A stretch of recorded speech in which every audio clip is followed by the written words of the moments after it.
You're listening to a fight against free kill laws from AMP Media Production Studio. Welcome to the Fight Against Free Kill Laws with Ed Salazar, where we give a voice to those who have suffered firsthand from medical malpractice. In Florida, families devastated by medical negligence are left without justice because of a law many don't even know exists. Florida's free kill law prevents families from holding doctors accountable. These are real stories with real loss and no justice. Contact Ed at 561-239-2417 or visit afreekill.com. Today we uncover the truth, share real stories, and demand change. Good evening, friends. Thank you for tuning in to listen to our show. This is the first show of our third season now, and an awful lot has been happening. There's a lot going on in Tallahassee. We're so grateful for Representative Trabulsi and her initiating the sponsorship in the House to repeal the free kill laws, and then the fact that it was picked up by the Senate. Again, we're very, very grateful. I'm going to have next week at the start of the show, we're going to have a full rundown on what's been happening with the Florida Medical Rights Association and key people who have been involved in the efforts to get this thing going. This evening, I'm so honored and happy to have as our guest Elsa Peterson. Elsa has a story to tell about the tragic passing of her son, Jim. Elsa? And by the way, she made the trip all the way from Melbourne to be on the show. Much appreciated. Thank you, Ed. Hi, my name is Elsa. Can you tell us a little bit about what you did before? I am a retired child welfare social worker, and I advocated for the children who needed the most avocation, those with mental health problems, those with developmental disadvantages, and those who had been abandoned by their parents, to try to bring them into an equitable living situation so they could function and thrive. Did you work here in Florida? No, not in that capacity. I came down here with 3 of my children, and I came down here to support my 2 sons. One is in college. I came down here to support my daughter. She works down here, and my other son, Jim, came down to join us shortly after we arrived in Melbourne, in the Melbourne area. And it's Jim's story that we're here to hear, right? My oldest son, Jim. Well, I know this is difficult, but please tell us, where does Jim's story begin? It begins shortly after he moved down here. He got himself a 1-room efficiency, and he was going to school, and he was feeling pretty good about life. He had struggled past some earlier problems, and he was now at a point where he felt that he could move on with his life. He had a girlfriend. He was excited about experiencing the positive parts of living in Florida. And had he had any chronic health issues? He had asthma when he was a child, but he had outgrown it, and he hadn't seemed to have a problem with it in a long time. He was lifting weights, watching his diet, and drinking a lot of water and trying to keep himself as healthy. So childhood asthma that had resolved itself? Yes. I had the same thing. And he was just living a good, healthy lifestyle because he was enjoying life and he was happy about it. And he had come to that point where he decided, this is my life and I want to make my own decisions. I was very proud of him. And so when did the issues begin? Well, they started in December of 2020. He moved into his efficiency and he started not feeling good. And he was in school at the time, and he had previously maintained a 4.0 average. He was a really good student. and all of a sudden he was having trouble doing his homework and staying awake. So he started looking around for a doctor, and because he was new to the state of Florida, it took a little while for him to get a good doctor to treat him. It was hard to get. So, but it felt like it was his asthma, but I wasn't sure. So I just supported him in every way I could to try and find a doctor. I lived about an hour away from him. Okay. And you were saying that when he started suspecting that his asthma might be coming up again, he decided to see a doctor, get treatment. He was prescribed an inhaler. He was prescribed a rescue inhaler and Zyrtec. He had started taking Zyrtec. I had suggested it to him because he found a rash on his arm, and that was very concerning. And so he went and he saw the doctor, and he had some chest complications and some problems, where he was wheezing. So the rescue inhaler helped with that, and the Zyrtec, he was taking 10 milligrams, but they doubled that, and that seemed to help with the rash. So we started to feel a little better. But then he still didn't feel good. He would feel good one day and then feel off another day. You never knew. And he just wasn't himself. He didn't have his usual energy because he had a lot of it and he enjoyed life and he was excited about things all the time. And he just wasn't himself. I could see the difference in him. And how long did this go? Well, this went for up until the whole month of January. Then February he joined a gym and cryo to try and do healthy things to help. He was hoping that would help him feel better, and it lessened his symptoms somewhat, but they continued underlying, and then sometimes they would get worse than others. Mm-hmm. So he started taking naps during the day because he was so tired he couldn't get through the day, and then he was unable to sleep sometimes at night.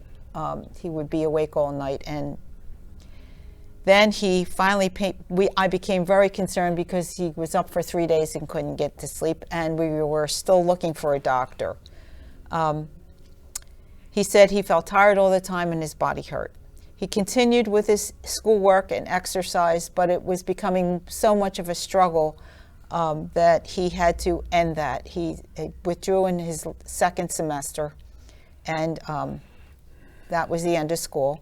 Then he figured, all right, I'll try to work. So he attempted manual labor, and he was successful for that for a little while, but then he got too tired to keep that up, and everything became a struggle.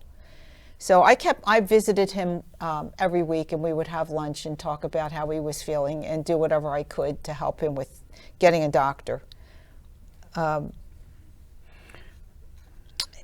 He went away to visit with a friend, and he returned to his apartment after that, and I called him to see how he was doing, and he had forgotten his dad's birthday, which he never forgot. Mm-hmm. But he said he was starting to feel a little better. He started complaining of thirst and great deal of hunger. So he tried a keto diet, and he couldn't stay on that very long because he was starving all the time. He would eat he would get a portion and then he would want another one. He had a craving for sweets, and he complained about his chest feeling heavy and his other allergy symptoms, and he had a rash on his leg by this point. Did he have an examination from a physician around this time, or? Yeah, around. He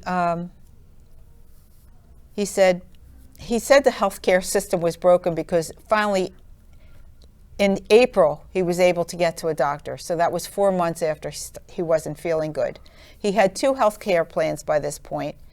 He went for a COVID test, but they couldn't schedule him until the next day. So he decided to do that test and stayed at this testing center to get a rapid test. I talked to him, and they did say he was negative for COVID. April 21st was his 37th birthday, and he finally got an appointment with a primary doctor on May 21st. So that's 5 months after he felt lousy. So he felt somewhat better, and he wrote a letter of explanation to his teacher for the classes that he had to withdraw and apologized to him. And I would come over when I would visit him, and I'd help him clean up because he was too tired to clean.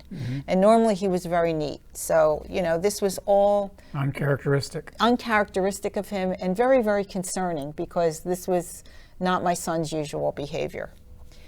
The doctor gave him a regular inhaler and then a rescue inhaler, and he prescribed oral steroids for him. After taking that course of medication, he did perk up and feel better, and then send me photos because he was cleaning his apartment on his own again. I was very proud of him. I told him that. The doctor suggested he may be anemic. So we looked at dietary changes which would help support him getting more iron in his family, in his Did they body. do any blood work to confirm that? I don't know if they did because he was 37. He went to the doctor on his own, and I only got what he, would tell me. Okay.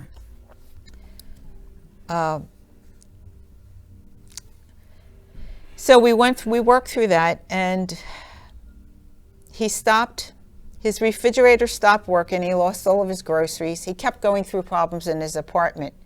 And I kept trying to help him in any way I could. I got him some raw natural honey because I had read that honey locally would help stem some of his symptoms. And we would meet, and he would still complain about his throat being sore and not feeling good and just generally not having the energy he used to have. So his toilet broke. That was hard to get fixed. So it was like everything descended on it once and increased his stress level. He didn't feel good. Everything was breaking in the apartment, and his groceries went bad. And so finally he said he had enough, and he went to an urgent care. He was placed on an inhaler, antibiotic, and steroids. He got another temporary job, and he wanted to feel better to begin his employment. His asthma then he felt it was under his control, but he said the medications were causing him to feel jittery, and he would cry at the drop of a hat, which wasn't like him. And he thought it might be his new work schedule, but he was still really, really tired. Did you tell me that mold was detected in his apartment? Yes. After everything happened, I got someone in there, and it was the normal, I forget what it was, but it's something, the normal air quality was supposed to be like 17 grams. It was 400. So it was really bad.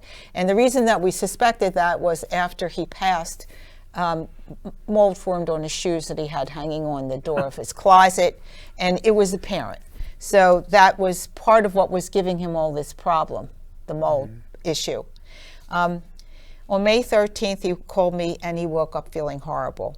So on May 21st, he saw a doctor. He began medication for his asthma, Adavir, albuterol, and Montelukast, I think is how you pronounce it. Close enough. Yeah, and he said he felt better from those medications. Then he was hit by a car. Oh, so that set him back.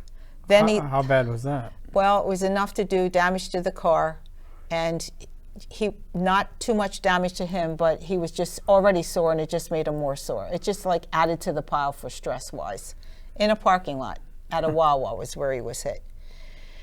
And then he started to take Zyrtec. So June 6th, I visited him, and we watched a movie. He had a sore throat. Then he noticed his glands were swollen. Then he noticed his throat started to feel better, but his glands remained swollen. By June 14th, he was dizzy, nauseous, and weak. He couldn't keep his food down. June 15th, he almost passed out. He went to urgent care. He got blood work and a glucose tolerance test, finally. He was very frustrated, and I was really upset because we couldn't figure out what was wrong with him. He's craving sugar and carbs, and he's very weak, and he didn't understand why.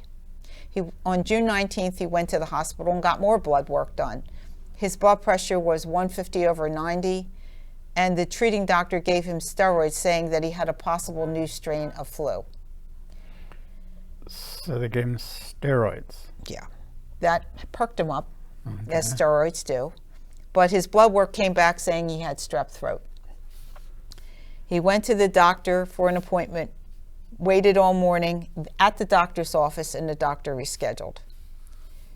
I visited with him. I was really concerned about him at this point, and he decided he had a former problem before he moved down here. He figured he's going to go into detox because maybe it was from the previous things that he was doing.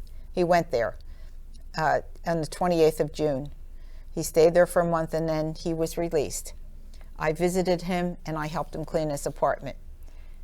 On July 23rd, he went to urgent care. He was afraid he caught COVID, but he didn't show any symptoms. His symptoms were consistent with asthma, they said, but he's feverish and he's sweating while he sleeps. He had a rash on his legs. That was very concerning when I saw that. They put him on a nebulizer, an antibiotic, and Mucinex. He tested positive for COVID. How much time was there between the time he tested negative and then the time that he tested positive? 1 day. So he must have had that, whatever that incubation period was, he must have not realized that. On July 24th, they called him to see how he was doing, and he said his asthma was no longer under control and he couldn't get up out of bed. I sent groceries to him through Target. No. And I sent him a whole bunch of things, including whatever he requested to help him feel better. On July 27th, he woke up and his blood oxygen level was really low. It was around 50. So I called the ambulance and had him taken to the hospital, and he was admitted. On August 3rd, after being in hospital, he started throwing up all his food. He was complaining that he wasn't getting the right kind of attention, and they weren't really telling him what was wrong with him, and that he felt like he was going to die. And at this time, this was during COVID, right? Mm-hmm. There was COVID lockdowns. And Yes. They would not allow me into the hospital, so I went and I applied for an emergency order, and I became his medical guardian so that I could hopefully get in the hospital and see my son. They did a pain management toxicology panel, and he was negative. Good. Through all of his early visits to the doctor and the ER, there was some mention of sepsis in his reports, but it wasn't bad. They did it on a scale, and it didn't seem to me to be bad, but it was very concerning, and I kept mentioning that to his doctor and the nurses in the hospital because I was very concerned with his symptoms, which when I Googled it, it seemed to be consistent with sepsis. Did he get any IV therapy or anything invasive while he was at the hospital? He did, but again, I wasn't allowed in until I came with the court order, and I became his medical guardian. That was the first time they allowed me in the hospital. And I have to see what date it is of that because I can't remember. So they tested him for sepsis, but they didn't document that he had sepsis. Right, they didn't. And that's all through his records. And I copied his records. So, It's okay. I'm sorry. Relax. So they said he had a lingering upper respiratory infection. He was put on a CPAP machine at night with oxygen flow during the day and given medication. He seemed to be feeling better, and they were talking about letting him come home. But on August 16th, 2021, they didn't put a CPAP machine on overnight. Why not? When he texted me this, and I called and said, "Why? What happened?" And the nurses said they came back at 1:30 a.m. and he was already asleep, so they didn't bother. After that, he began to go downhill the next day. Excuse me. On 8/17/2021, he asked and was allowed to order Caesar salad with extra Caesar dressing and Chinese food for dinner. His glucose levels had been high during his entire hospital stay, and the food he purchased had high sugar and sodium. On 8/19/2021, he was placed on a BiPAP machine. On Friday... Just at night or on continuous? Continuous. But on Friday, 8/20/21 at 5:15 a.m., he went into acute respiratory distress hypoxic. Because his blood oxygen levels were low. He was hypoxic. Okay. And they put him on a ventilator then. Yeah. So he was placed on a mechanical ventilator, intubated, and transferred to the ICU. He was conscious before he was placed on the vent.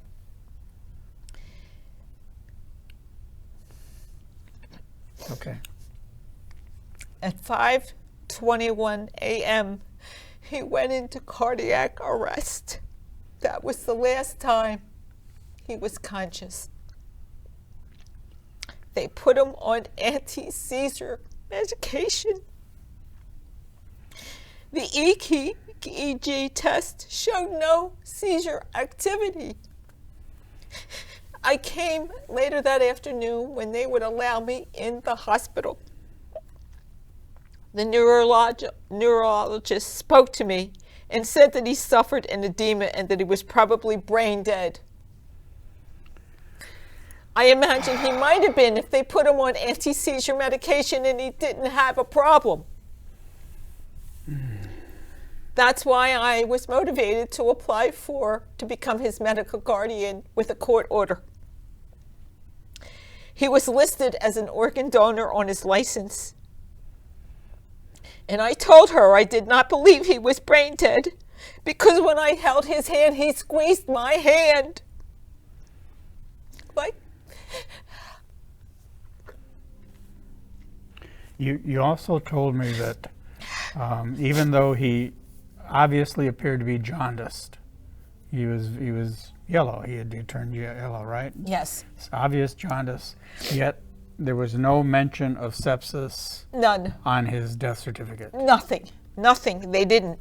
And then I insisted the neurologist do another EEG, and she found stem activity. So all these drugs they gave him, and they gave him the really bad one. Oh, I can't remember it. The hospital they were giving him after his heart attack. Fentanyl? They gave him fentanyl, a fentanyl drip, which caused him to foam at the mouth. And then they gave him 8 milligrams of an opioid and 2 milligrams of morphine. And there are half-lives for these drugs. So with the fentanyl, no wonder he foamed at the mouth. So he had a lot of the opioids on board. Yes, he did. But he was on a ventilator at this time, right? Right. And he had repeatedly asked not to be given opioids, and it was all over his chart. The hospital and I didn't get along because I questioned everything. And even though I don't have a medical background, I know how to look up things, and that's what I did. When I became his medical guardian, I gave them a document, and I said that he was to get the best treatment they could give him, and that they were supposed to do everything they can to resuscitate him. Were they trying to get you to sign a DNR? They were trying to get me to sign a DNR, and every time I went to visit him, they pressured me to sign it, and I absolutely refused because my son showed activity. How dare they? So once that I gave them this order and requested that he get treatment, and I kept asking questions and saying, take him off these things because you didn't have my authority to put him on to begin with. Then they forbid me to come visit him, citing COVID. Did you say something about they seemed to take exception with you praying over him? Oh, yeah. That was after he died. They told me I had an hour to get there. So I raced because we're about an hour away from the hospital, and I got there and I'm praying over him. And the nurse came out and yelled at me for that. And I also took a picture of him. She didn't like that either. That's my son. How dare they tell me what to do about my son? Who are they to tell me how I should grieve? So I'm sorry. I just want everybody to have a clear picture of what happened here. So in your opinion, where do you feel the medical errors were? The administration of barbiturates, Absolutely, that was one of them. the failure to use the CPAP Yes, when it was ordered. that was a big one. Not watching his diet when his glucose testing was high. I mean, this is like, that's kind of common sense. Allowing him to eat a lot of sugar and salt if they were, with his symptoms and the concerning. I just don't think he received any care. It's just like they didn't care. They didn't do what you would expect hospital personnel to do, which is to save lives and do everything they could to do that. I felt like I was the only one fighting for that. I did not feel that they were supportive, and they did everything they can to try and push me into signing, what did you call it, a DNR? DNR, yeah. DNR, so they could have his organs. That's what it was about. That's what they were concerned with, not about saving his life.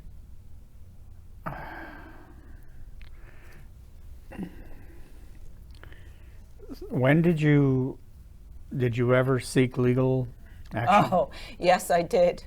I even wrote the hospital a letter begging them to let me come in and see my son, citing that I wouldn't hold them responsible. And they didn't respond to me because they already knew they weren't going to be held responsible. When he died, after I could pull myself together, I started seeking legal help, and I was told they wouldn't touch it. There was sovereign immunity in the state of Florida. The hospital was not accountable for their neglect. So on top of losing my son, there was nothing I could do to make the hospital accountable for what they did to him. So if in fact there was medical negligence, and there's no record of it, no official record of it anywhere. No, because they wouldn't even put that he died of, oh, that's the other thing. His death certificate said he died of COVID. He didn't die of COVID. They were going to release him and let him home. He died of severe sepsis because I had a personal autopsy done because I knew they were lying at that point. And this is a bit of speculation, but if the sepsis was hospital acquired, that might be a motivation for the hospital to conceal it. Absolutely. Because it affects their numbers. Absolutely, because it's all about money. It's not about patient care. Or they wouldn't hold a group of people exempt from getting the same care everybody else does. And when was the first time you heard the term free kill? When I started looking for other people like me, because I knew that if it happened to me, it had to have happened to somebody else. And what did you find? I found too many people that it happened to. Too many people who lost loved ones based on a rule made 35 years ago that shouldn't even be in existence. Well, I know that since you've become aware of the Florida Medical Rights Association, you've been very active. Yes, I You've been a have. strong supporter, and we are so glad to have you with us. It's totally regrettable what happened to Jimmy, but It is. we are so terribly glad that you found us, and that we have you. And please, everybody that's listening, take the time. If you want to get involved, if you want to help, if you want to advocate, then please go to the website for the Florida Medical Rights Association. If you can give us any kind of financial support in our efforts, that would be deeply appreciated. But just corresponding with Florida legislators is deeply, deeply appreciated. Right now, the bill has gone through the House. It has to now go through the same process of committee in the Senate. And we are very hopeful that it'll get to the same point that it did last year. And if we get an overwhelming majority again to support the abolishment of this horrible draconian law, then we want our legislators to affirm in advance that they will advocate for a motion to overturn a veto should that happen. Yes. Okay, Elsa, thank you very much for coming. Thank you very much for being with us. All right, well, we look forward to our next session. And again, thank you very much for joining us. Thank you, Ed. Thank you for giving me a chance to tell my beautiful son's story. And your story will go up on our website, and there will be no editing. Your entire story will be told. Thank you. Okay. All right, thank you, folks. Imagine this. A loved one, a son or a daughter, has just suffered from a life-threatening accident. They're transported to a state trauma hospital, and despite being in the care of professional physicians, they tragically pass away due to preventable medical errors. As if this was not tragic enough, then finding out that legal statutes in the state of Florida devalue your loved one's life to zero. This is what we are fighting against. Come join Ed Salazar as he discusses the issues surrounding free kill laws and how to resolve them. Catch The Fight Against Free Kill Laws with Ed Salazar on Monday, 5 p.m. on all social media. Learn who we are and join our cause today. Thank you for watching The Fight Against Free Kill Laws with Ed Salazar, where we interview those who have dealt firsthand with medical malpractice. Families are devastated by medical malpractice and left with no justice. This isn't just a loophole. It's a failure to protect the ones we love. It's time to change the law. It's time for accountability. Contact your state legislatures, visit afreekill.com for more information on how to help, or contact Ed at 561-239-2417. Because every life should matter. You're listening to A Fight Against Free Kill Laws from AMP Media Production Studio.